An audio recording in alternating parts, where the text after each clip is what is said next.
ہا میم، اس کتاب روشن کی قسم کہ ہم نے اس کو مبارک رات میں نازل فرمایا، ہم تو رستہ دکھانے والے ہیں۔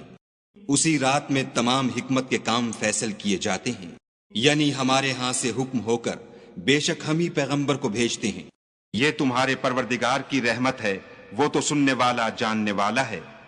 آسمانوں اور زمین اور جو کچھ ان دونوں میں ہے سب کا مالک، بشرطے کہ تم لوگ یقین کرنے والے ہو۔ اس کے سوا کوئی معبود نہیں، وہی جلاتا ہے اور وہی مارتا ہے، وہی تمہارا اور تمہارے پہلے باپ دادا کا پروردگار ہے، لیکن یہ لوگ شک میں کھیل رہے ہیں۔ تو اس دن کا انتظار کرو کہ آسمان سے صریح دھواں نکلے گا جو لوگوں پر چھا جائے گا، یہ درد دینے والا عذاب ہے۔ اے پروردگار، ہم سے اس عذاب کو دور کر، ہم ایمان لاتے ہیں۔ اس وقت ان کو نصیحت کہاں مفید ہوگی جبکہ ان کے پاس پیغمبر آ چکے جو کھول کھول کر بیان کر دیتے تھے۔ پھر انہوں نے ان سے منہ پھیر لیا اور کہنے لگے یہ تو پڑھایا ہوا اور دیوانہ ہے۔ ہم تو تھوڑے دنوں عذاب ٹال دیتے ہیں مگر تم پھر کفر کرنے لگتے ہو۔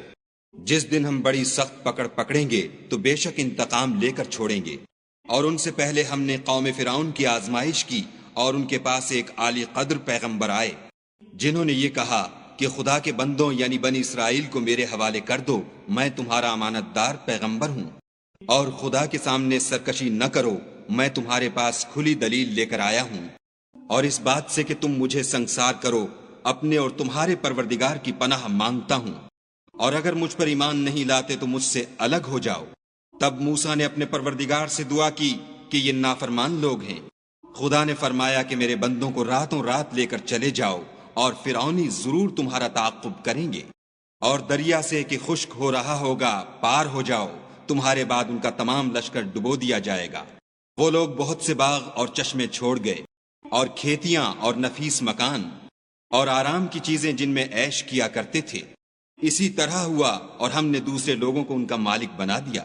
پھر ان پر نہ تو آسمان اور زمین کو رونا آیا اور نہ ان کو مہلت ہی دی گئی، اور ہم نے بنی اسرائیل کو ذلت کے عذاب سے نجات دی، یعنی فرعون سے، بے شک وہ سرکش اور حد سے نکلا ہوا تھا، اور ہم نے بنی اسرائیل کو اہل عالم سے دانستہ منتخب کیا تھا، اور ان کو ایسی نشانیاں دی تھیں جن میں صریح آزمائش تھی۔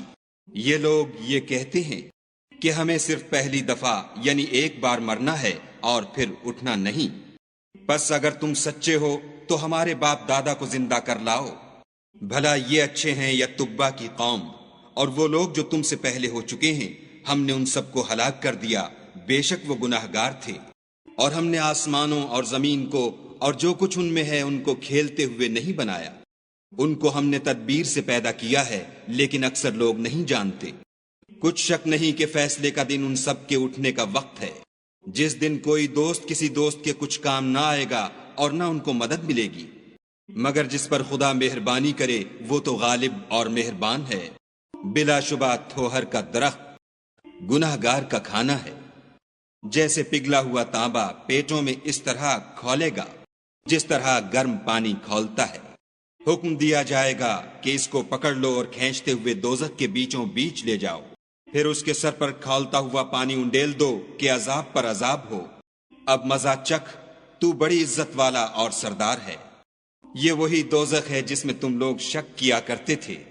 بے شک پرہیزگار لوگ امن کے مقام میں ہوں گے، یعنی باغوں اور چشموں میں، حریر کا باریک اور دبیز لباس پہن کر ایک دوسرے کے سامنے بیٹھے ہوں گے۔ وہاں اس طرح کا حال ہوگا، اور ہم بڑی بڑی آنکھوں والی سفید رنگ کی عورتوں سے ان کے جوڑے لگائیں گے۔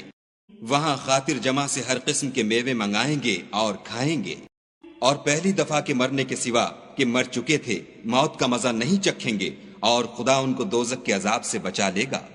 یہ تمہارے پروردگار کا فضل ہے، یہی تو بڑی کامیابی ہے۔ ہم نے اس قرآن کو تمہاری زبان میں آسان کر دیا ہے تاکہ یہ لوگ نصیحت پکڑیں، بس تم بھی انتظار کرو، یہ بھی انتظار کر رہے ہیں۔